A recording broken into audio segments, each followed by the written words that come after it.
Em nome do Pai, do Filho e do Espírito Santo. Amém. Vinde, Espírito Santo, enchei os corações dos vossos fiéis e acendei neles o fogo do vosso amor. Enviai o vosso Espírito e tudo será criado, e renovareis a face da terra. Oremos. Ó Deus, que instruíste os corações dos vossos fiéis com a luz do Espírito Santo, fazei que apreciemos retamente todas as coisas segundo o mesmo Espírito, e gozemos sempre da sua consolação. Por Cristo, Senhor nosso. Amém. E pela intercessão dos santos anjos de nosso Senhor, vamos pedir que o céu se abra nessa noite, que os santos anjos possam estar conosco nessa noite, nos protegendo, nos guiando e nos iluminando, a cada família de cada um de vocês e a de todos nós. Santo anjo do Senhor, meu zeloso guardador, se a ti me confiou a piedade divina, sempre me rege, me guarda, me governe, me ilumina. Amém.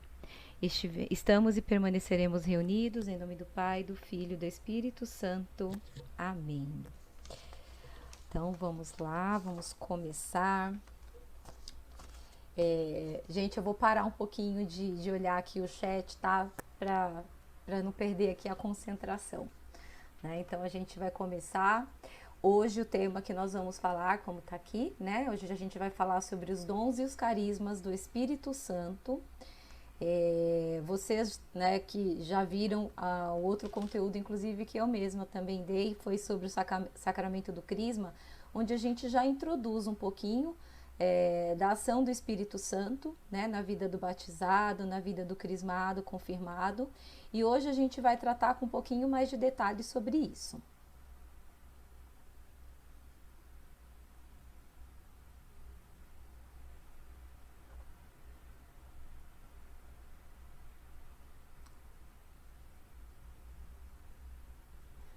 Então a gente começa com a questão, né? O que é dom, né? O dom, ele é um presente, né? Um presente que a gente recebe gratuitamente. São graças, né, que a gente recebe de Deus para viver, para realizar a sua vontade, né?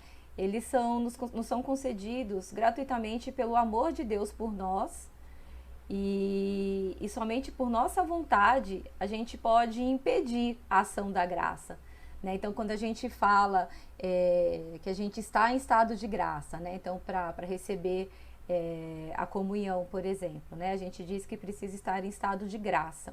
Por quê? Porque somente eu mesma, pela minha vontade, eu saio desse estado, né? Porque pela vontade de Deus, Ele deseja que eu me mantenha em estado permanente e Ele me concede essas graças gratuitamente, né? E somente eu mesma posso impedir a ação, né? De acordo com o meu livre-arbítrio, de tomar decisões que me tirem da graça. E aí a gente tem uma outra questão associada ao dom, que são os carismas, né? Então, o que são os carismas, né? São graças concedidas, são favores, né, de Deus, e a gente não precisa fazer nada para merecer, né? Deus nos dá por amor. Ele nos concede os carismas para o bem da humanidade e para as necessidades do mundo, e em particular para a edificação da igreja.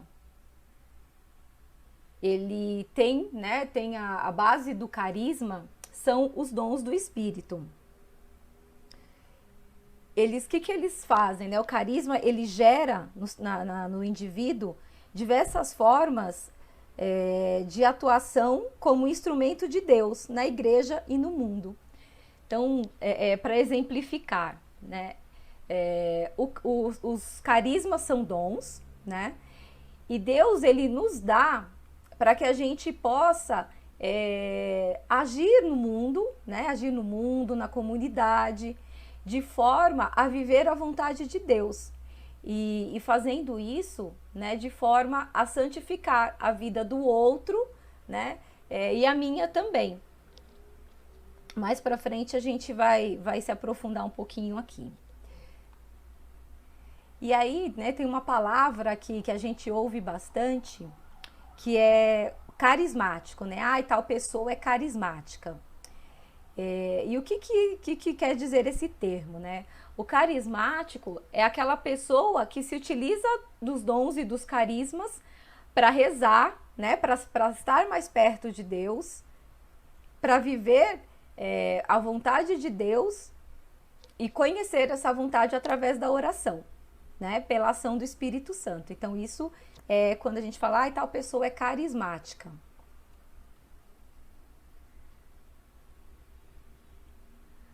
Os dons, eles, na verdade, eles podem ser de dois tipos.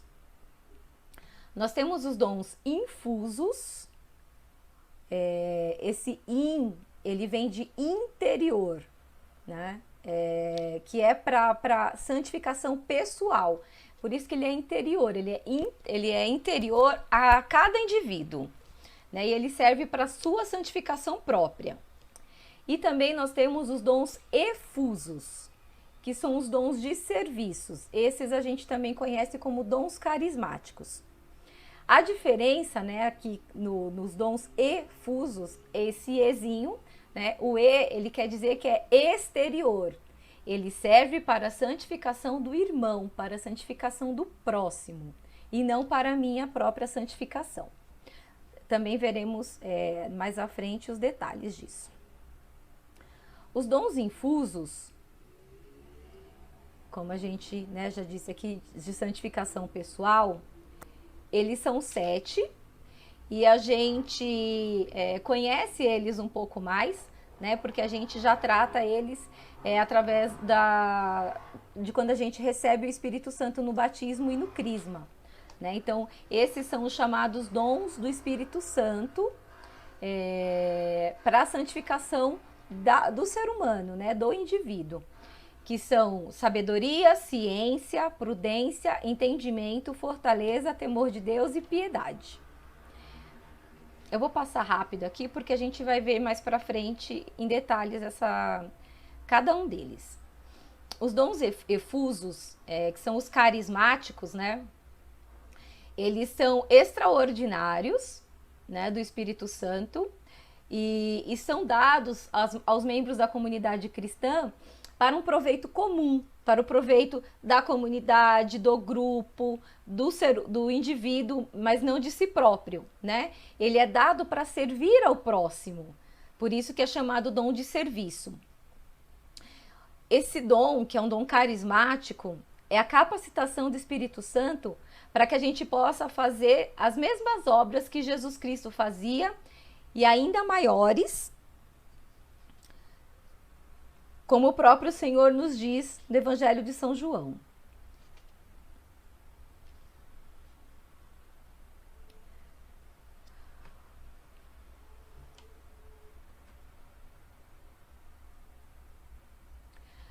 Os dons infusos, ele na verdade é a promessa, né? É a realização da promessa de nosso Senhor Jesus Cristo, quando na Santa Ceia ele se despedia, né, dos seus apóstolos e prometia que ele enviaria o Espírito Santo, né, para que nós não ficássemos sozinhos. Essa promessa, na verdade, ela vem para afirmar definitivamente, né, a aliança da humanidade com Deus, né, entre os homens e Deus, que é o Espírito Santo que nos liga. E o catecismo, né, no número 692, ele vem trazer que o Espírito Santo é aquele defensor, consolador, que estará sempre ao nosso lado.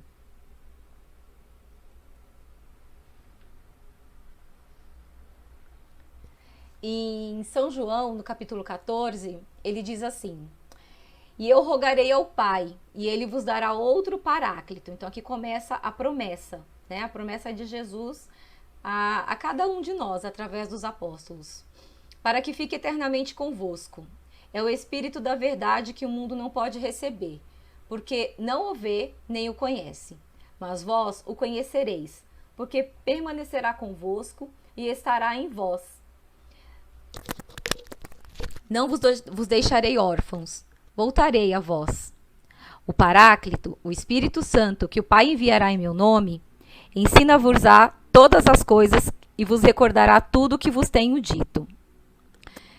Assim como em Pentecostes, Jesus nos envia o Espírito Santo e atribui ao Espírito Santo 3 tarefas: de convencer o mundo do pecado, de convencer o mundo da justiça e de convencer o mundo do julgamento. Então, o Espírito Santo, ele traz em nós, né, em cada ser humano, o discernimento, que é pecado, do que é certo, do que é errado, do que é justo. E faz o Senhor venceu a morte. Ao recebermos o Espírito Santo, recebemos os seus dons. E ele traz em si predisposições para a santidade, infundidas em nossa alma pelo batismo, junto com a graça santificante e as virtudes teologais e morais.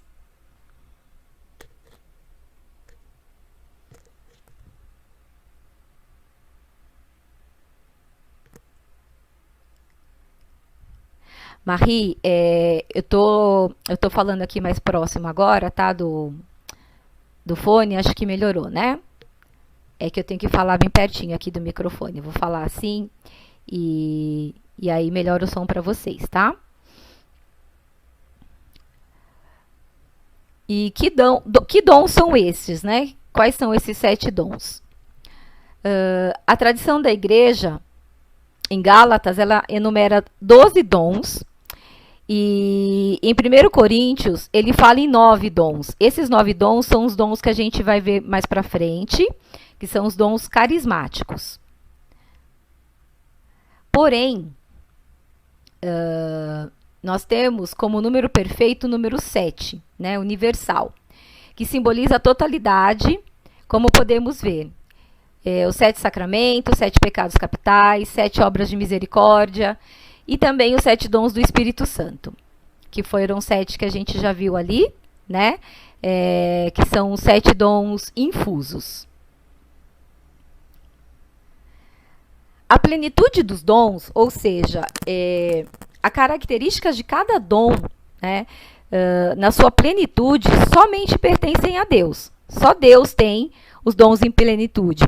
Mas Ele nos concede as porções de dons conforme a sua vontade, né? Conforme o plano dele para a nossa vida, de como a gente vai viver, de quais são os seus planos para nós e também de como nós recebemos esses dons e de como nós os usamos. Os dons, eles completam a perfeição das virtudes daqueles que os recebem. Eles nos tornam mais dóceis, mais obedientes às inspirações divinas, né? Aos planos de Deus para nós. Pelos nossos próprios esforços não nos é possível.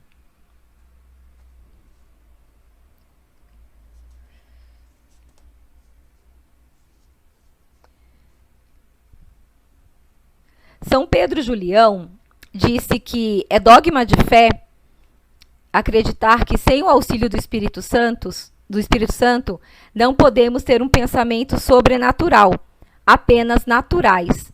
Né? O que quer dizer isso? Que o Espírito Santo, na verdade, ele nos revela as coisas do céu, as coisas do alto.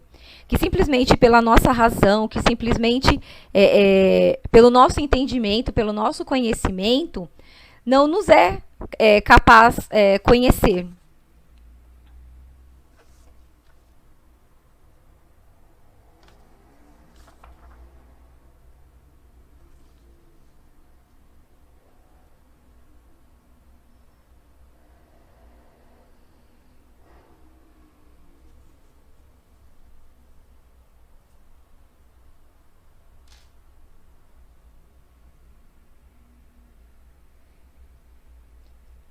Gente, eu espero um pouquinho, tá? Porque demora um pouquinho para a transição de slides aí para aparecer para vocês.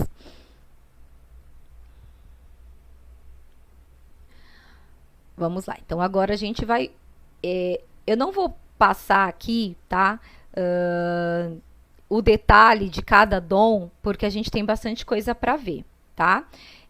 Mas esse material, tudo que a gente está vendo aqui, tá? Vocês vão estar recebendo depois, em PDF, para vocês depois verificarem, né, as passagens bíblicas, as citações do catecismo, para que vocês possam se aprofundar nesse assunto, né? Então, é importante que agora vocês realmente prestem atenção, anotem alguma palavra-chave, né, de algo que vocês queiram saber depois, que até para depois ficar até mais fácil de pesquisar no próprio material, tá?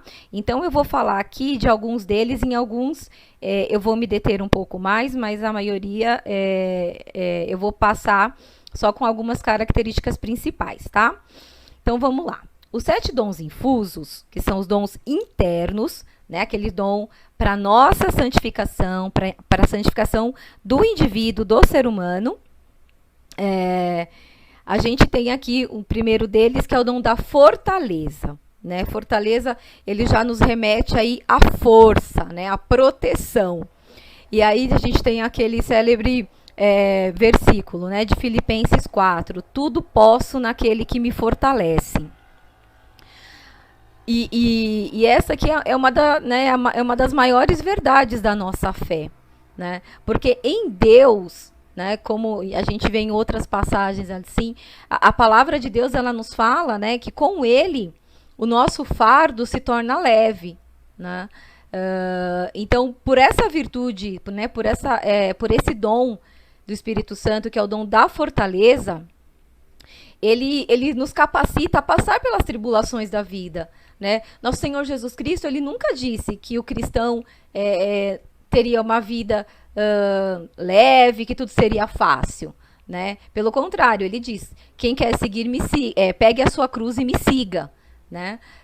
Por quê? Porque através das dificuldades, através das tribulações, a gente, na verdade, começa aqui na Terra o nosso processo de santificação. Eu até fugindo um pouquinho aqui, mas bem rápido, eu tô lendo um livro, né, onde fala do purgatório. E o amor de Deus é tão grande por nós, mas tão grande, que os sofrimentos que a gente passa aqui na Terra, na verdade, eles servem para nossa santificação, de forma que quando chegar a hora da nossa morte, a gente passe o menor tempo possível no purgatório. Porque o purgatório, né, ao invés da gente acreditar, né, que as pessoas falam, que alguns dizem, né, e querem dizer que que o purgatório fosse um lugar bom, e não é, né? Na verdade, o purgatório é um lugar horrível, né? A gente tem as visões dos santos que tiveram a oportunidade de ter a visualização do purgatório e do inferno, que o purgatório é tão ruim quanto o inferno. A diferença entre um e o outro é que o purgatório, você tem a esperança, né, de que você passará dali e irá para o céu. Então, aquilo não é um mal, não é uma tormenta eterna, né, enquanto o inferno é para sempre. Né? Então, o dom da fortaleza é que a gente passe com dignidade, sabe? Que a gente saiba passar pelos momentos difíceis da vida, né? Pelas perseguições, pelas tribulações, pelas dores, pelos maus físicos, mas que a gente possa viver isso em dignidade, né? Que a gente possa viver isso confiando na misericórdia de Deus e na força que Ele nos concede. E que a gente não passará por nada nessa vida, não seja da permissão de nosso Senhor. Né? A gente tem um exemplo disso lá no livro de Jó. Para quem não leu ainda, aconselho a ler. O outro dom, aqui no caso, qual que é a nossa atitude, né? Aqui para o dom da fortaleza. Fazer aquilo que podemos dar conta, o que conseguimos, e confiar a Deus o que está fora do nosso alcance.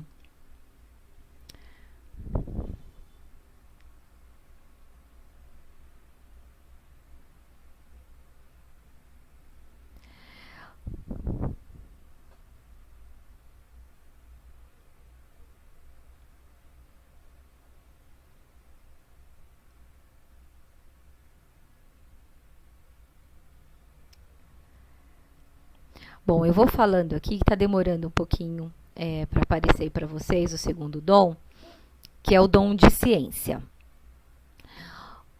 O dom de ciência, já começo falando aqui, que ele é diferente, tá, da palavra de ciência, que a gente vai ver nos dons efusos, tá? Então, para a gente não confundir uma coisa com outra. Dom de ciência é uma coisa e palavra de ciência é outra coisa, tá? Então, a gente vai ver mais para frente. O dom de ciência é aquilo que nos ajuda a compreender a realidade como obra, aqui bem básico aqui desse dom. Por exemplo, eu contemplo as flores, contemplo uma árvore. A minha razão, né, a minha ciência do conhecimento do mundo, ela me diz que aquilo é uma árvore, né, que aquilo é uma flor. Porém, a ciência do alto, a ciência que vem de Deus, ela complementa esse meu entendimento, né?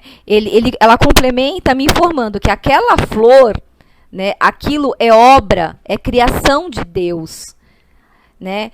A flor, né, para purificar, para perfumar, para trazer beleza para os nossos olhos, né? A árvore para dar frutos, para dar sombra, para dar madeira, para aquecer no inverno. Então, assim, a gente começa a analisar toda a criação, né, como algo perfeito. Deus pensou em tudo para nós. Então, este é o dom de ciência. É reconhecer, né, através do meu conhecimento humano, a criação de Deus.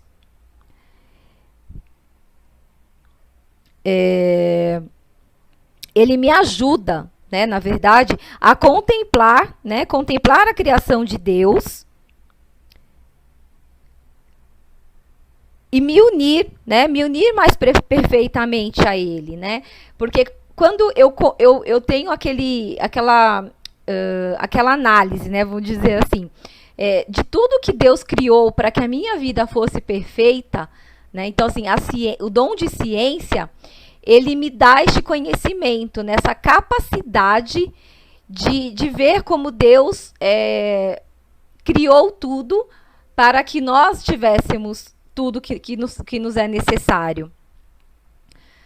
Ele é o dom da verdadeira ciência e nos leva ao reconhecimento das criaturas como criaturas, de forma a vislumbrar o Criador. E isso não se... eu dei um exemplo aqui, né, da árvore, da flor, mas ele também se aplica às coisas que a gente não pega, né, às coisas que não são tangíveis, como, por exemplo, comportamentos humanos, né, que fazem parte do mundo criado. Então, os afetos... a gente entende que aquilo que Deus faz em nós, aquilo que Ele nos permite sentir, né, está em nós. A nossa ciência humana nos dá a percepção, porém, a ciência de Deus, ela também nos dá a compreensão de que daquilo que eu sinto, daquilo da minha alegria, da minha tristeza, também são frutos da criação de Deus. Tentei aqui, gente, exemplificar bem, tá? De uma forma mais simples.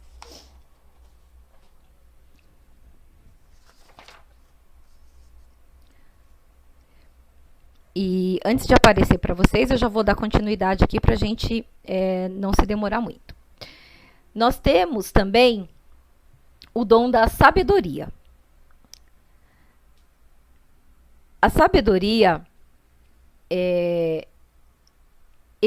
na verdade, Deus me concede o dom da sabedoria humana, para que através da sabedoria humana eu possa reconhecer a sabedoria de Deus, a sabedoria do alto. Esse dom, ele nunca vai ser possível atingir pelas minhas próprias forças, pelos meus esforços. Então, assim, eu vou ler a Bíblia, eu vou ler o catecismo, eu vou ler um monte de livros. Não, não é esse tipo de sabedoria, tá? O dom da sabedoria, ele nos faz ter um julgamento das coisas de Deus, tá? Ele nos permite entender, experimentar e saborear as coisas divinas para julgá-las retamente. Ele nos ajuda, nos auxilia, né, em distinguir o que é bom e o que é mal, o que é essencial e o que é secundário. E nos ajuda, né, justamente em relação ao nosso livre-arbítrio. E a gente vai começar agora a falar do dom de conselho, dom de prudência. Esse dom, de forma bem simples, tá? É o dom que nos permite analisar, né? Que a gente nos permite refletir sobre os nossos atos antes de alguma ação, né? O dom de conselho, ele inclusive também nos serve para aconselhamento do irmão, né? Para direcionar o irmão para o caminho do bem. Né? Então, assim, o Espírito Santo, ele, por este dom, ele permite à nossa alma o discernimento de atitudes corretas, né? O discernimento do que é certo em determinadas circunstâncias. E nos guia, né? Nos guia para sermos bons conselheiros, para indicarmos o caminho do bem, né? Para os nossos irmãos. Deixa eu ver que tem alguma coisa. Tá, o que é muito importante neste dom, né? O dom de conselho, ele precisa de uma ação reta, de uma ação verdadeira, né? De abertura do coração mesmo, né? Por quê? A gente, muitas vezes, a gente se coloca, né, para pedir para que Deus nos dê uma palavra, para que Deus nos oriente em determinada situação. E muitas vezes, né, que acontece de Deus nos orientar, de Deus nos falar, e a gente não corresponder, né? Da gente não estar aberto ao que Deus tem para falar, porque muitas vezes a gente quer ouvir um sim e Deus fala não, né? Ou não agora, então é preciso esperar, mas a gente quer no nosso tempo. Então, este dom, que é o dom de prudência, né? O dom de fazer o que é certo no momento certo e da forma certa. Ele exige de nós, então, essa abertura ao se deixar ser conduzida por Deus. E o que ele nos traz, né? O controle da impulsividade, né? Das emoções fortes e nos faz agir com mais segurança.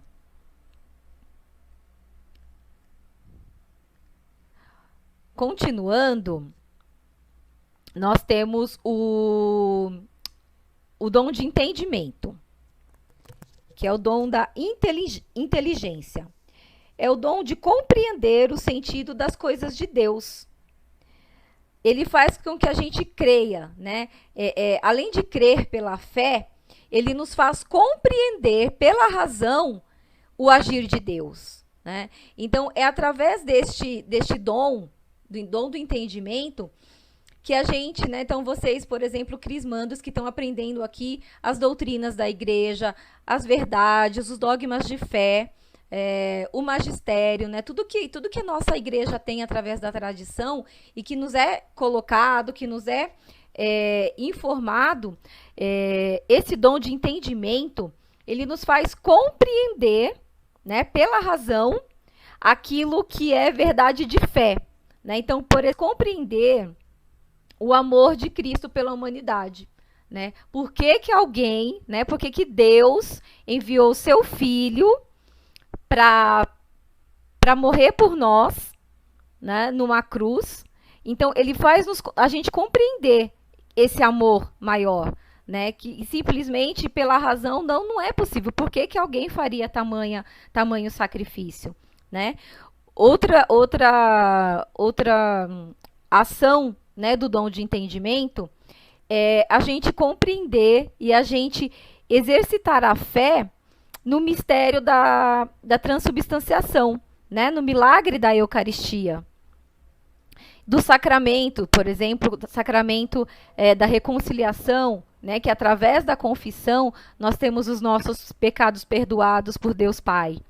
Então, o entendimento, ele age desta forma, ele nos dá o entendimento pela razão daquilo que é verdade de fé. E é um dom para poucos, né? Na verdade, digamos assim. Porque em meio ao mundo, né? Ele nos faz crer no que as pessoas não creem. Ele nos faz ver o que muitas pessoas não veem. Né? Então, ele nos faz nos aproximar de Deus com toda a nossa devoção. Nos torna sensível às coisas da terra, né? Então, a Santa Missa, aos momentos de oração, que são as coisas que acontecem aqui na terra, mas que têm um direcionamento para as coisas do céu. O sexto dom é o dom da piedade. A piedade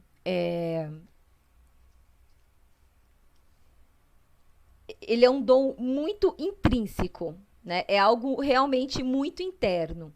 Né? Então, algumas pessoas confundem um pouco que o dom da piedade é a pessoa participar da Santa Missa ali, quietinho, piedosinho, com a mão, né? Com as mãos juntas ali, mas ele vai muito além disso, né? O dom da piedade é o amor, né, que a gente sente por Deus na alma. Né? É aquilo, algo extremamente profundo e que proporciona um relacionamento de filho para pai, né? Um relacionamento profundo com Deus. E isso se dá através da oração, né? Dos momentos de oração, dos momentos de contemplação, né? E de todas as práticas piedosas que a igreja ensina. Né? Então, como o jejum, contemplação, orações, novenas, né? Várias práticas piedosas nós temos, né? Então, eu não faço essas coisas para obter favor, né? Eu não faço, eu não tenho a piedade para ter algum favor, mas não, a minha piedade é um ato de amor, né? Um ato de devoção, para que eu esteja em comunhão permanente com Deus, né? É dar a Deus aquilo que Ele merece, né? A piedade, ela me faz ver diante de quem eu estou, né? Quem é Deus? E no mundo de hoje é um dom bem desprezado, né? Para falar a verdade. As práticas de devoção e de piedade, elas né, acabam caindo, deixando de ser praticadas, né? Mas fica aqui a reflexão, né, de quais são as nossas atitudes que agradam a Deus e quais das nossas escolhas nos levam ao seu encontro. O último dom interno, né, que é para a santificação própria, é o dom do temor de Deus. Esse dom, as pessoas confundem um pouquinho, né, como algo ligado a medo, né? Medo de Deus, né? Nossa, se eu fizer tal coisa, Deus me castiga. E na verdade, meio assim, é errado, né? Ver este dom dessa forma. Na verdade, o temor de Deus é temer, né? Temer a Deus no sentido de não querer, de ter medo de magoar, de magoar aquele que eu amo, de fazer mal àquele que me é importante, né? Como uma mãe para um filho, né? Um pai para um filho, né? A gente luta tanto, né? Para não fazer mal ao outro, e o temor de Deus é isso, né? É aquilo que me faz refletir, é aquele dom que me coloca em observação diante do meu viver, né? Diante dos meus atos, de forma a não magoar, né? A não ferir o coração de Deus. E ele vai além das minhas ações, né? Uma prática, por exemplo, do temor de Deus é quando a gente ora, por exemplo, por todos os pecadores e pelas almas do purgatório. Por quê? Porque Deus sofre muito pelas almas que estão no purgatório, né? Causa muita dor a Deus ver os seus filhos ali. E então, quando a gente reza pelas almas do purgatório, para que eles tenham a purificação e sejam elevados ao céu, é uma forma também do meu temor de Deus, né? De impedir um sofrimento ao coração de Deus. E esse temor, né? Ele não é um medo de castigo, né? Ele não é um medo por aquilo que pode me acontecer por eu ferir o coração de Deus, né? Mas é um medo, na verdade, das consequências que ao fazer algo que desagrada a Deus, que fere o seu coração, isso me tira da sua graça, isso me afasta de Deus, né? Então, o temor de Deus é o meu medo, né? É aquele medo que causa em mim de que eu me afaste de Deus e de que eu faça isso por as minhas próprias escolhas. Não é porque Deus se afasta de mim, mas eu me escolho a me retirar da sua presença.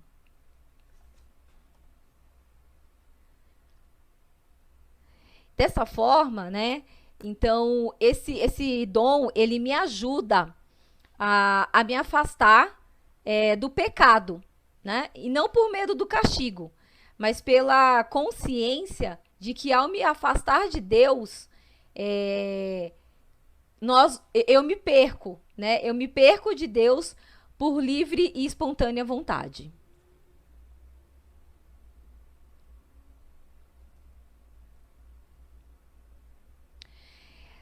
Antes da gente começar os dons efusos, então aqui a gente finaliza, né, os dons infusos. Então a gente viu aqui que os 7 dons, né, que a gente usa para nossa própria santificação. E agora a gente vai ver os dons efusos, tá? E de uma forma bem breve aqui, para que a gente possa estar dentro do contexto aqui dos dons efusos, que são os dons carismáticos. A gente vai falar rapidinho aqui, vou colocar rapidinho algumas informações sobre a renovação carismática católica, né? Que muitos de vocês aí conhecem, outros não, mas que com certeza ouvem falar. A renovação carismática católica, ao contrário do que muitas pessoas pensam, né? Que é algo que está acontecendo recentemente, né? As missas por cura, grupos de oração. Na verdade, a renovação carismática, ela voltar, né? Voltar aos movimentos de oração como eram feitos nas primeiras comunidades cristãs, né? Que estão descritos lá no livro de Atos dos Apóstolos. E esse movimento de clamar o Espírito Santo, né? De recorrer ao Espírito Santo, ele na verdade, ele remonta por volta do século XVIII, tá? Entre os anos de 1895 e 1900, quando uma freira, tá? Uma freira italiana, ela começa, em momentos de profunda oração, né, em sonhos, o Senhor revela a ela a necessidade de se clamar o Espírito Santo na igreja, de voltar a se orar no Espírito Santo, tá? Então ela começa a escrever cartas para o Papa, na época, que era o Papa Leão XIII, e ela começa a pedir para ele que ele determine esse tipo de oração na igreja, né? Que era algo que não era comumente utilizado, né? E aí, assim, não vou me aprofundar aqui, mas as cartas, inclusive, essas cartas, elas falam muito do que a gente vive hoje, tá? Da questão da perda dos valores na família e de tudo que o mal vem realizando, tá? Então, essas cartas, elas surtiram efeito, tá? E aí o Papa Leão XIII, ele publica, então, 3 documentos importantíssimos que vão mudar aí os rumos, né, da ação, da oração, né, da forma de rezar no Brasil, tá? Desculpa, no Brasil não, na igreja, em relação aos dons do Espírito Santo. E aí ele publica em 1895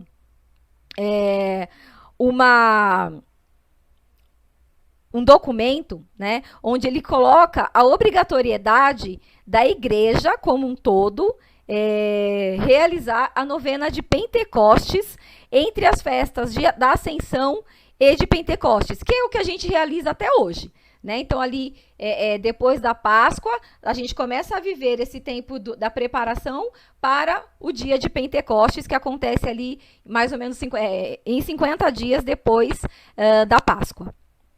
Tá? Então, isso foi promulgado pela Igreja, pelo Papa Leão XIII, em 1895. E aí ele também faz uma carta aos bispos, né, onde pede que os bispos divulguem essa devoção, né, que incentive que a igreja realize essas orações, essas novenas, né? E inclusive no Concílio Vaticano II, o Papa João XXIII, acho que é isso, ele próprio reza o Veni Creator Spiritus, que é o Vinde Espírito Santo, de forma a incentivar que a igreja venha aclamar o Espírito Santo, tá? Porém, isso não teve assim um retorno como foi solicitado pelo Papa. E somente na década de 60, 70, tá, e esses movimentos começam a acontecer de uma forma mais efetiva. E em 1967, né, então, por isso que aí a gente convive com essa questão da renovação carismática nos últimos 50 anos, né, porque somente ali na década de 70 começou-se a orar, né, de uma forma mais efetiva após o Concílio Vaticano II. E aí nós temos um acontecimento que foi tido como o marco do nascimento da renovação carismática na Igreja Católica. Isso aconteceu em 1967, quando jovens lá nos Estados Unidos, né, da universidade na Pensilvânia, eles se reuniram para fazer um retiro espiritual, né? O retiro, ele tinha o propósito de que eles voltassem a reviver as promessas do batismo e do crisma, né? E eles, para viver esse retiro, foi todo feito, né, as orações e todas as meditações em cima do Atos dos Apóstolos. E foi um final de semana de profunda oração, né? E ali aconteceram muitas graças, né? Eu não vou entrar aqui em detalhe, tá? Mas assim, eu vou colocar um link no vídeo para mandar para vocês, onde vocês podem acompanhar, né, com maior detalhe como foi isso. Mas a partir dali, a partir deste final de semana, né, foram feitas cartas, escritos livros pelos participantes, e os padres, os teólogos, os professores que estavam ali naquele momento, eles começaram a difundir, né, o batismo no Espírito Santo e a efusão do Espírito Santo no novo Pentecostes. E aí, por isso, começou-se, então, esse momento foi tido como o início da renovação carismática. Tem uma dessas estudantes, a Patty Mansfield, que viveu isso, né? E ela até hoje prega no mundo inteiro o que foi vivido ali naquele final de semana. Um padre brasileiro, padre Eduardo Dougherty, na época ele fazia teologia no Canadá, e ouvindo, né, ele teve acesso ao que estava acontecendo nos Estados Unidos e se dirigiu até lá para conhecer, né, esse movimento, o que estava acontecendo ali com essa chamada renovação carismática. Esse padre viveu, né, ele viveu isso, viveu essa renovação lá nos Estados Unidos, e 2 anos depois ele veio para o Brasil, né, com essa missão de ensinar aqui no Brasil essa nova forma de evangelização, né, através dos dons e carismas. E aqui no Brasil, nós tivemos um percussor, assim, deste movimento, que foi um padre, né, na época um padre salesiano, que chamava Jonas Abib. Na verdade, chama-se, né? É o Monsenhor Jonas, o fundador da Canção Nova. Ele começou, né, neste movimento da renovação carismática, e ele percorria todo o Brasil junto com um grupo de pessoas, né, com outras pessoas que também estavam vivendo aquilo naquele momento, por volta ali dos anos 70, e através destes grupos de oração, né, que eles difundiam no Brasil inteiro, foram nascendo, esses grupos de oração viraram grupos maiores e foram nascendo as primeiras comunidades carismáticas no Brasil, né? E foram importantíssimas para o desenvolvimento da renovação carismática católica.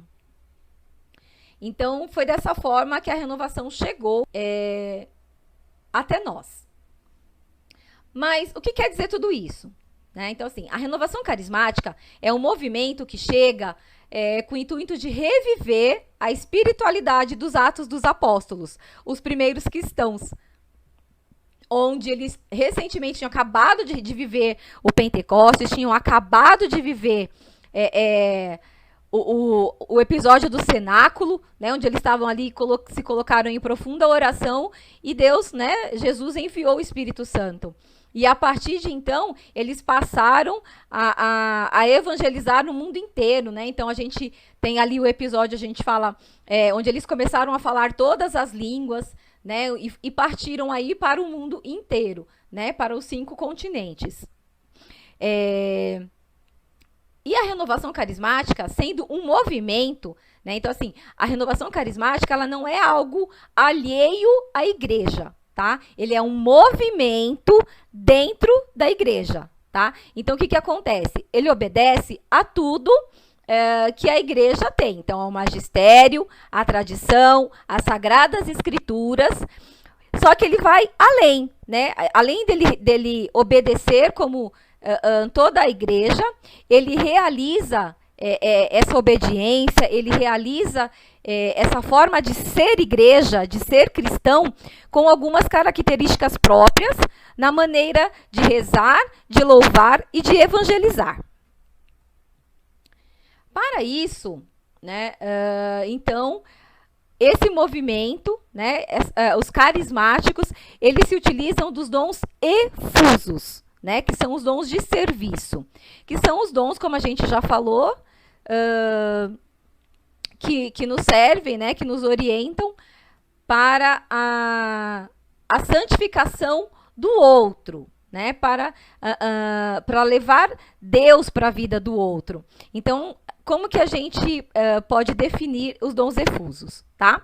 Eles são manifestações extraordinárias do Espírito Santo, dados gratuitamente aos membros da comunidade cristã para um proveito comum, ou seja, para o bem comum, para servir ao próximo. E por isso ele também é chamado de dom de serviço. O dom carismático é uma capacitação do Espírito Santo para que a gente possa fazer as mesmas obras que Jesus fazia e, como ele mesmo nos disse, fazer ainda maiores, né? Então, nós temos aqui a passagem de São João, capítulo 14, versículo 12, onde ele diz: em verdade vos digo, quem crê em mim fará as obras que eu faço e fará ainda maiores do que estas. Então, não sou eu que estou falando, né? É a promessa de Deus, e Deus não promete nada do que ele não cumpra, né? Então, nos é possível, sim, realizar dons e obras se a gente viver uma vida de oração e se abrir à ação do Espírito Santo. E que dons são estes, né? Então, como a gente já viu também lá no início, Esses dons, eles também são comumente conhecidos como dons paulinos, porque é São Paulo que relata sobre esses dons na primeira carta de São Paulo aos Coríntios, no capítulo 12, onde ele diz assim: a um é dado pelo Espírito uma palavra de sabedoria, a outro uma palavra de conhecimento segundo o mesmo Espírito, a outro é dada a fé pelo mesmo Espírito, a outro são dados dons de cura pelo mesmo Espírito, a outro o poder de fazer milagres, a outro a profecia, a outro o discernimento dos espíritos, a outro a diversidade de línguas, a outro o dom de as interpretar. Esses 9 dons, a gente pode dividir eles em 3 grupos, em 3 tipos de dons. São os dons de inspiração, os dons de revelação e os dons de obras. Nos dons de inspiração, nós temos entre eles 3 dons. O dom de línguas, o dom de interpretação de línguas e o dom de profecia. Eu vou falar rapidamente aqui, que eu não vou passar por todos eles, tá? Porque tem bastante coisa e a gente já tá dando horário aqui por conta de ter caído aí, né? Então, vou falar bem rapidamente aqui. O dom de línguas, ele é o menor dos dons, tá? É um dom bastante conhecido, né? Por quem frequenta aí as missas de cura, por exemplo, do Padre Ailton, os grupos de oração da Renovação Carismática. Ele é o menor dos dons. E nos auxilia porque, segundo São Paulo, nós não sabemos como rezar. A gente não sabe rezar, a gente não sabe pedir a Deus, a gente não sabe o que pedir e nem como pedir. Então, Deus nos envia, né, esse dom para que nós possamos falar com ele da melhor forma. Isso está em Romanos, no capítulo 8, que diz assim: da mesma forma, o Espírito vem em socorro de nossa fraqueza, pois não sabemos o que pedir nem como pedir. É o próprio Espírito que intercede em nosso favor, com gemidos inefáveis. Aqui a gente tem o dom de línguas, que é o mais conhecido, né? Que é quando a gente ora em línguas, né? Como a gente vê bastante. Mas também existe a interpretação da língua. Ou seja, existem pessoas que recebem o dom de interpretar a oração até de uma outra pessoa. Então, uma pessoa está ali orando em línguas e uma outra pessoa, ela tem o dom de interpretar e aí ela pode falar no vernáculo humano o que aquela pessoa estava orando, né? Então, às vezes, revelar para a própria pessoa, porque eu estou ali orando em línguas e eu não tenho o dom da interpretação. E alguém que tem essa interpretação, ela depois pode vir falar comigo e me dizer o que continha a minha oração. Nós temos também o dom de profecia. Ele é um dom de inspiração. Deixa eu só me achar aqui, só um minutinho.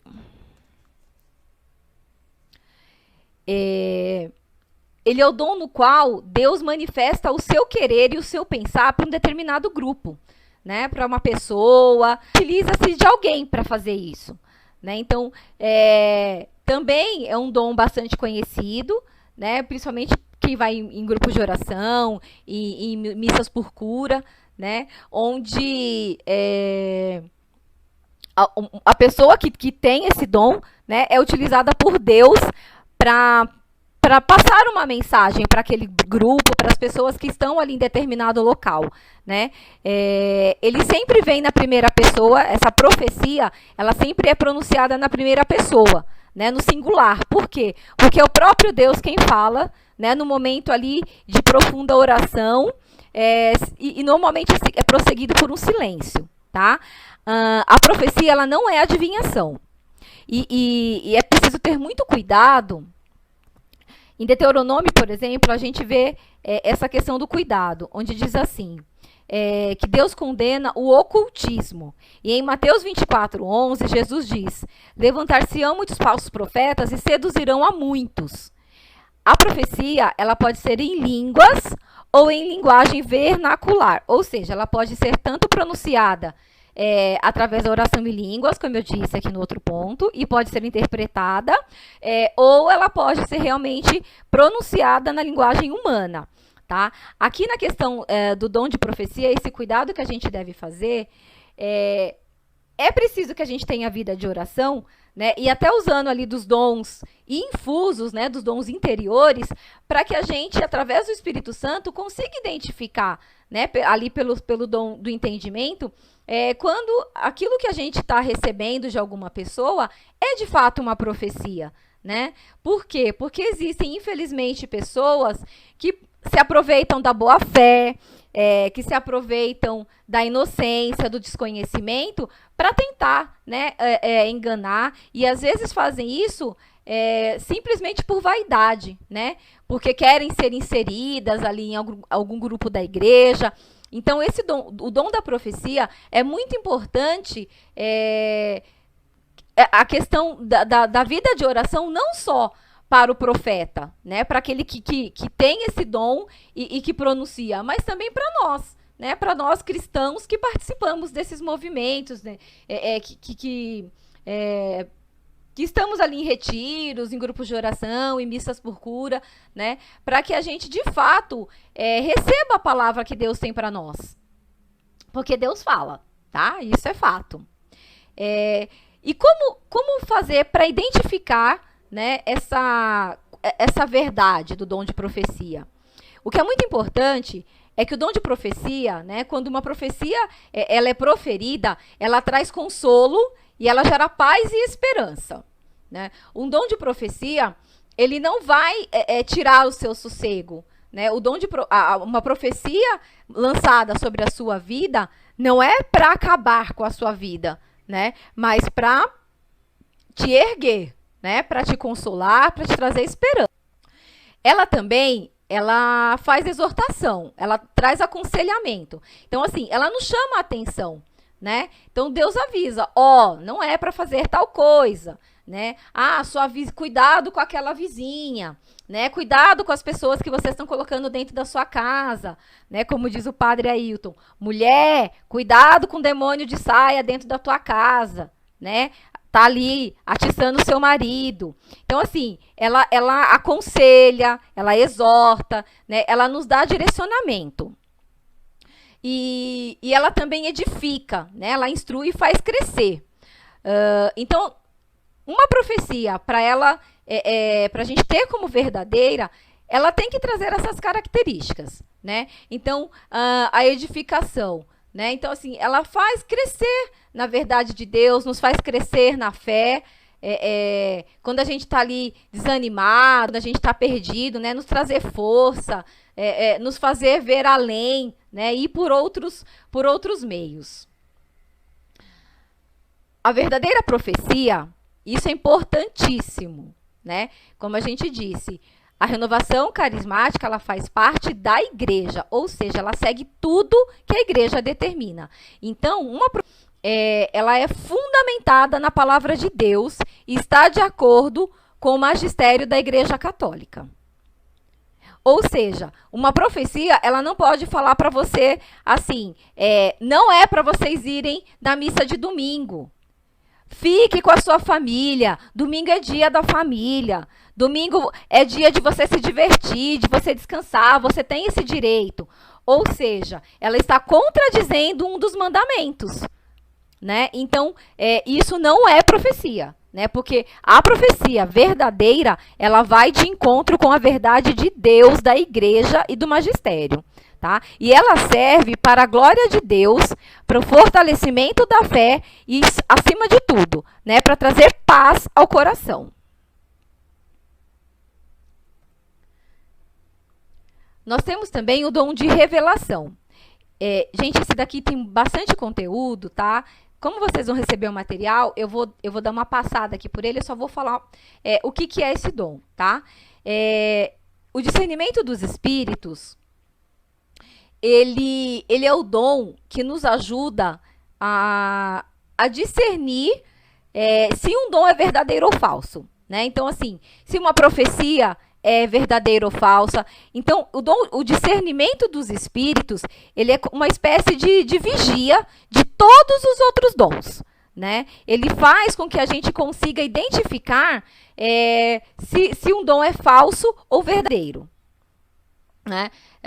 Então, assim, nos é necessário esse dom de discernimento dos espíritos, né, para que a gente possa alguma ação em relação, por exemplo, a uma palavra de ciência, a uma profecia que nos foi colocada, né? Então, discernimento dos espíritos nos ajuda a reconhecer a verdade da mentira, tá? Tem algumas características a mais aqui, mas vocês vão ver aí no material. O critério que é importante para esse discernimento, como, né, acabei de dizer aqui, tudo que vem de dons, né, tudo que é dom, ele nos serve, ele é baseado na palavra de Deus, né, nas Sagradas Escrituras, no magistério da igreja, e não pode contradizer o que Deus nos diz. É preciso tomar cuidado, porque o dom de discernimento dos espíritos, ele não é aquele dom natural que a gente tem, né? Então, a gente já tem um dom natural, que é o instinto, a intuição, o espírito crítico. Será que eu acredito mesmo nessa pessoa? Nossa, mas essa pessoa mal vem na igreja. Será que realmente Deus dá esses dons para ela? Né? Isso é dom natural, isso é instinto, é intuição, é espírito crítico. Então, não podemos confundir, né, o discernimento do espírito com a intuição. O discernimento dos espíritos, ele vai vir nos momentos, vai nos ser apresentado no momento de oração. Aqui, características fundamentais para esse discernimento. Né? Então, conhecer a palavra de Deus, como eu disse aqui, né? Estar em oração, clamar sempre o Espírito Santo, porque é ele que vai nos revelar, e ter intimidade com Deus, através da oração, da reclusão, né? Dos momentos a sós com Deus. Ter vida de oração é imprescindível para ficar alerta e perceber tudo que está à nossa volta.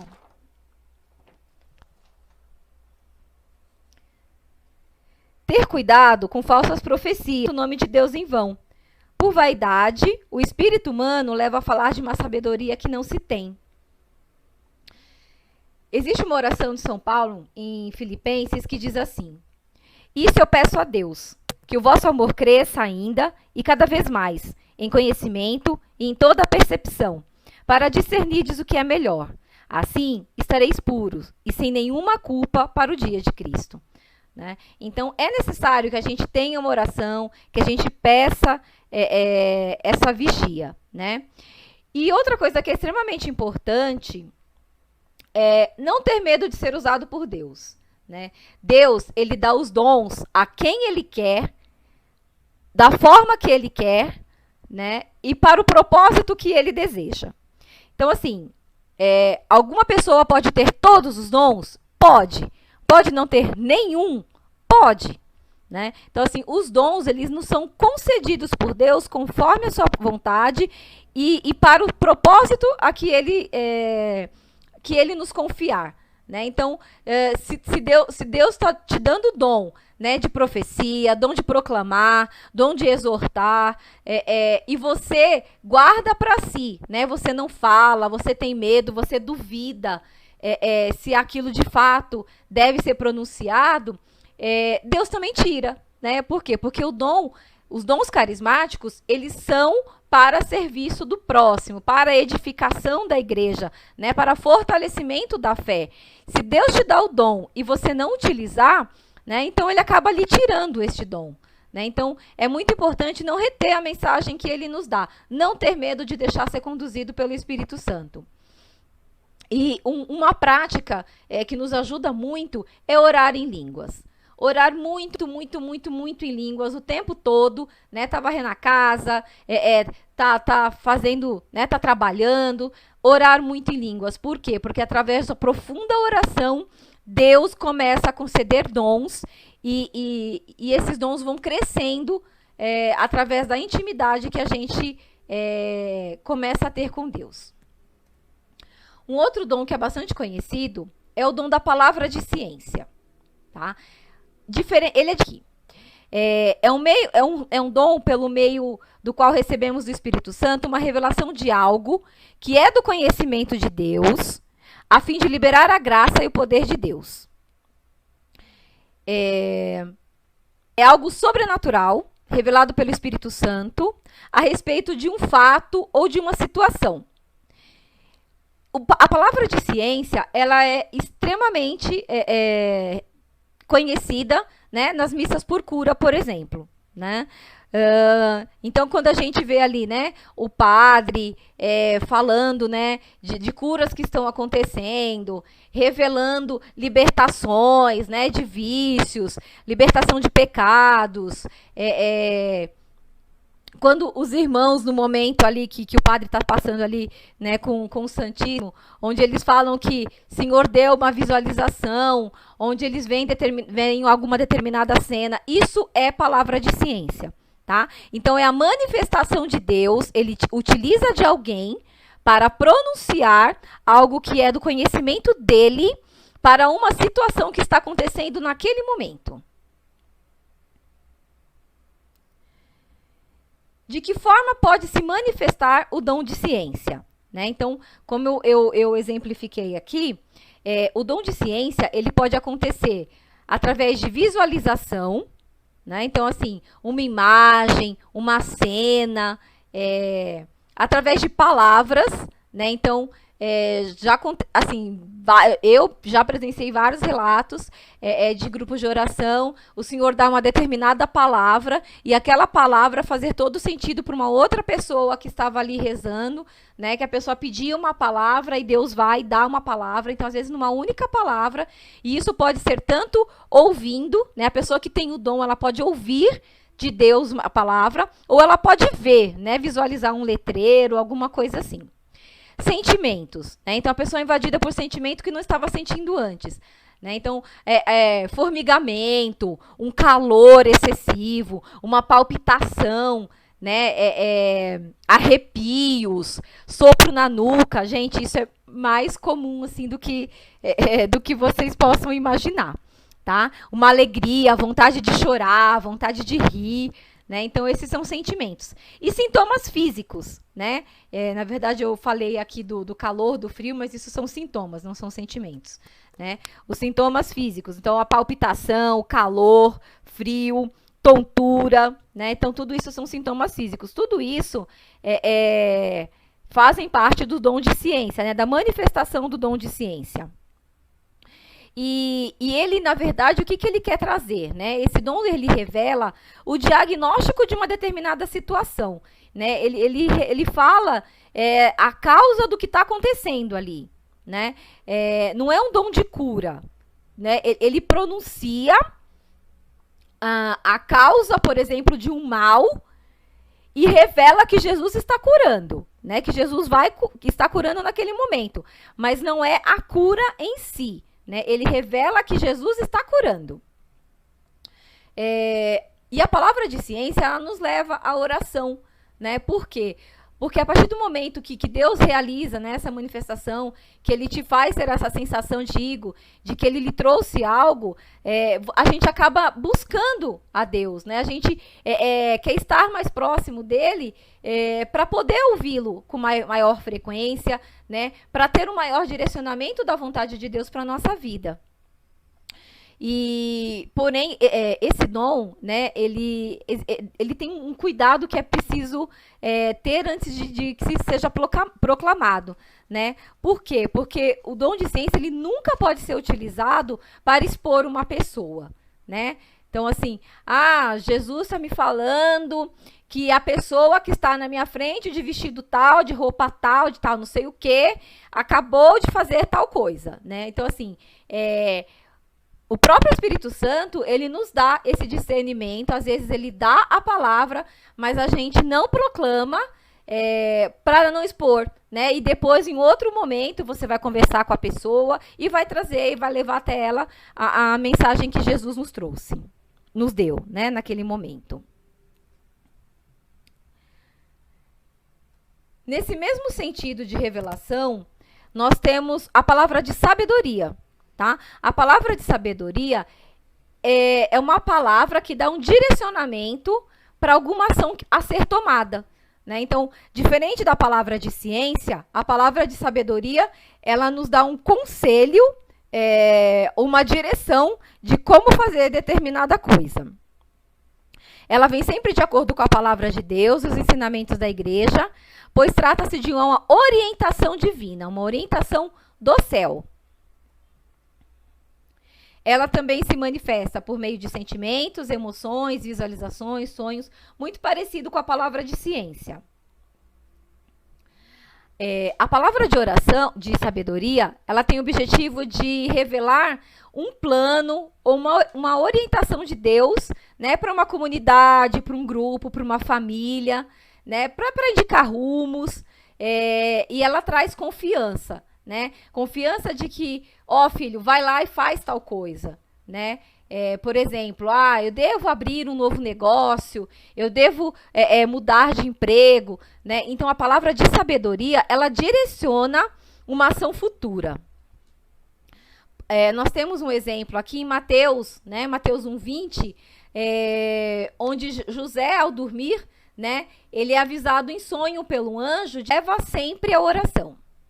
A palavra de sabedoria, ela revela a vontade de Deus em determinada situação e nos leva sempre a uma atitude, né? Então, a principal diferença é que a de ciência, ela acontece no momento presente ou passado e nos leva à oração. E a palavra de sabedoria, ela nos indica, né, uma situação, algo a acontecer e nos leva a tomar uma atitude. Os dons de revelação, eles não são recadinhos de Jesus e devem ser examinados à luz do discernimento dos espíritos, que é o sentinela de todos os dons. Por último, nós temos os dons de obras.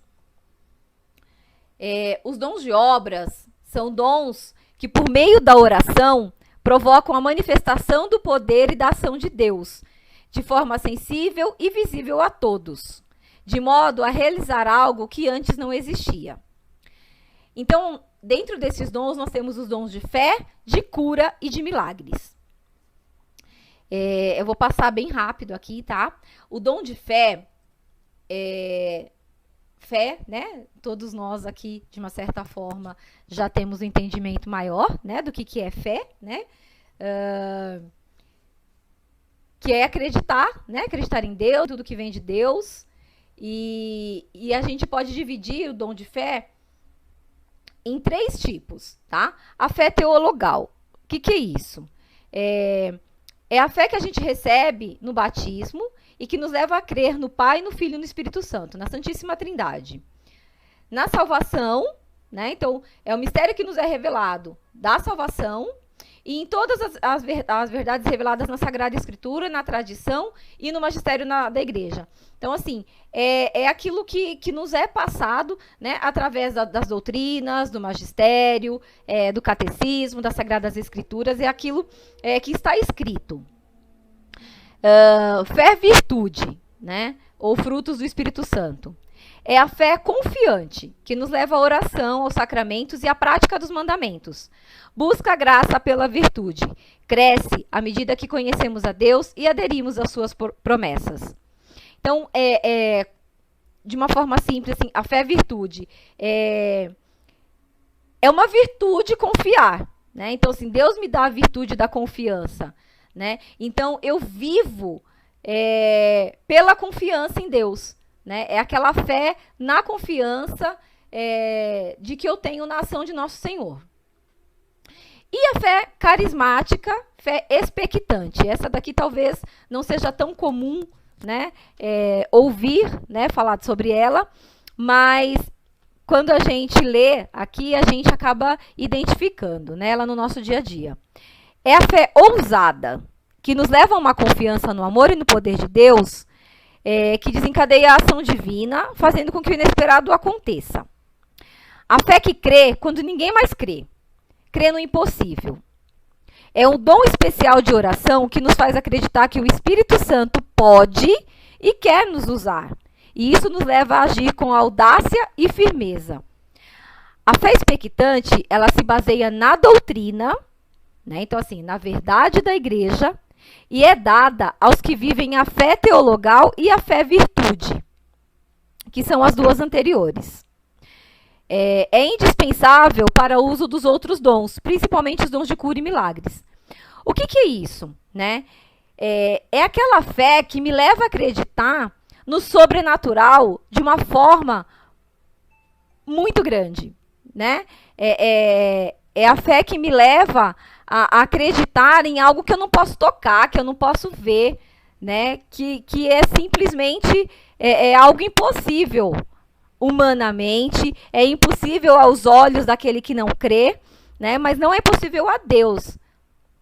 Então, essa é a fé expectante, é esperar em algo quando tudo diz contrário, né? Então, mas a minha fé me faz acreditar.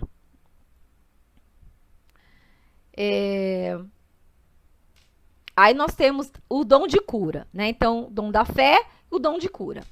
O dom de cura é o poder que Deus tem de curar, né? Então, assim, é o dom que permite a Deus realizar algo, né, na vida de uma pessoa, que poderia ser realizada pela medicina, que poderia ser realizada, uma cura que poderia ser por um tratamento, uma situação que poderia ser alterada de forma humana, mas que Deus realiza mais rapidamente, né, ou de uma outra forma.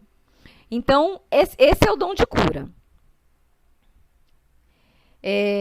Para que esse dom aconteça, é extremamente necessário o dom ter um coração cheio de amor, né? Porque o dom da cura é quando eu me coloco na dor do outro, né? Porque como a gente está falando aqui de dons efusos, de dons externos, de dom que eu uso para o outro, né? Então, assim, se eu tenho um coração duro, se eu não tenho compaixão, não tenho misericórdia, não me preocupo com a situação do irmão, Deus não vai me dar esse dom, né? Por quê? Porque eu não vou realizar dele, porque eu não vou enxergar a necessidade do outro, né? Então, para que esse dom aconteça, é extremamente necessário a abertura de um coração, né? E um coração aberto a amar, a aceitar, a acolher o outro. As curas podem acontecer de 3 tipos, né? Cura física, cura psicológica e cura espiritual, tá? Aqui, gente, eu não vou entrar em detalhes porque já está estourando o nosso tempo, né? Já passou aqui. Dentro do Catecismo da Igreja Católica, nós temos 2 sacramentos de cura, né? Que a gente tem na igreja, que são o sacramento da reconciliação, que é a confissão, né? Onde somos perdoados e curados das consequências dos nossos pecados, mediante arrependimento sincero. E o sacramento da unção dos enfermos, onde recebemos a cura da alma e do corpo. E por último, nós temos o dom de milagres, né? O dom de milagres é quando, através da ação sobrenatural, né, da ação instantânea e inexplicável de Deus, acontece algo impossível de acontecer aos olhos humanos, né, e até mesmo desafiando as leis da natureza. Então, é algo que não se explica pela ciência, que não se explica pela medicina, e somente a mão de Deus pode realizar. Aqui nós temos alguns exemplos, né, de milagres. Então, ressurreição do filho da viúva, Jesus caminha sobre as águas, multiplicação dos pães. Diferença entre cura e milagre. A cura, o milagre, na verdade, é uma cura que nem ciência médica poderia obter, e Deus realiza. E a cura o dom da cura é aquela que poderia acontecer por outros meios, remédio, cirurgia, reação do organismo, é a cura de doenças curáveis, onde o Senhor acelera o processo. A característica para o dom de milagres é fé, ousadia e compaixão, né? Então, eu preciso ter fé de que Deus pode realizar, Eu tenho que ter ousadia de pronunciar uma cura, de proclamar, de clamar o Espírito Santo, e a compaixão, né, que é me colocar no lugar do outro, que é sentir, é viver a dor do outro, é viver, me colocar no lugar, né, daquele que está sofrendo, é sofrer junto com ele. Então, para que esses dons aconteçam, é preciso ter essas características. Aqui são algumas informações complementares que eu não vou citar agora, tá? Mas que vocês vão receber aí no material, onde eu falo aqui um pouquinho do que é o repouso no Espírito Santo, do repouso espontâneo, né, os tipos de repouso, como ele acontece, quais são os frutos do repouso no Espírito, quanto tempo ele pode durar e o que pode impedir a ação do bloqueio do repouso no Espírito Santo. Gente, é isso. Desculpa por esses últimos momentos aqui, eu tive que dar uma corrida, né? A gente acabou atrasando, né? Por conta aí da queda aqui da conexão, né? Estamos lidando com tecnologia, isso pode acontecer. E assim, eu vou ficar aqui, tá? Estou à disposição de vocês para ficar aqui mais um tempo. E para vocês, né, que quiserem colocar aí algumas questões, alguma dúvida, eu tentei aqui dar uma acompanhada no chat e não visualizei aqui nenhuma questão. Então, assim, né, para quem precisar sair, eu sei que a gente acabou passando aqui do horário, né? A gente tinha que ficar aqui até umas 9, 9h10, e por conta das partes técnicas aí a gente atrasou um pouquinho. Mas eu tô aqui, tá bom? Então, eu vou ficar aqui mais um pouquinho. Então, quem quiser interagir, quem quiser perguntar alguma coisa, principalmente dessas partes que eu falei mais rápido, tá? E que eu não souber responder, eu vou estar anotando, tá bom? E tá retornando para vocês posteriormente. É isso. Obrigada a todos que se conectaram aí novamente. E então, estou aqui. A Adri colocou aqui, né, dons efusos. Vai esclarecer as dúvidas de muito. Adri, eu dei uma passada bem rápida aqui, né, porque são muitos, né, são 9 dons efusos, são 9 dons carismáticos aí, utilizados pela renovação carismática, né, por esse movimento que acontece dentro da igreja. Assim, até como já encerrou, né, eu vou, para quem estiver aqui online aqui, para quem continuar, vou falar só algumas coisas, que eu sei que o pessoal tem algumas dúvidas, né, nesse sentido. Então, por exemplo, a Fraternidade São João Paulo II pertence à renovação carismática católica? Não, a fraternidade não faz parte da renovação, né, da renovação carismática. Mas ela usa dos dons carismáticos, né? Então, às vezes acontecem essas dúvidas assim. A Canção Nova faz parte da renovação carismática? Sim, a Canção Nova faz parte do movimento da renovação carismática. Então, coisas desse tipo, gente, se depois que vocês receberem todo o material, tá? Quiserem perguntar alguma coisa, vocês podem perguntar lá no grupo, eu vejo, né? Desculpa, lá no grupo a gente não interage, mas vocês podem mandar para a Adri passa para mim e eu vou estar retornando para vocês, tá bom? Então, para que vocês possam sair, né? Vamos fazer a oração de encerramento. Vamos pedir aqui, né, a intercessão da Virgem Maria, para que ela possa, né, ela que está aqui conosco, ela possa nos conduzir, ela possa nos orientar em todos os momentos, né, e possa trazer com ela, né, o Espírito Santo para a nossa vida. Ave Maria, cheia de graça, o Senhor é convosco. Bendita sois vós entre as mulheres, e bendito é o fruto do vosso ventre, Jesus. Santa Maria, Mãe de Deus, rogai por nós, pecadores, agora e na hora da nossa morte. Amém. Estivemos e permaneceremos reunidos. Em nome do Pai, do Filho e do Espírito Santo. Amém. Obrigada, pessoal. Obrigada aí por terem, os que ficaram aí conectados até o final. Obrigada pela atenção e fiquem com Deus. Uma santa noite, na paz de Cristo, a presença da Virgem Maria, dos santos anjos e do Espírito Santo. Deus abençoe vocês.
Imagina, posso encerrar, Adri?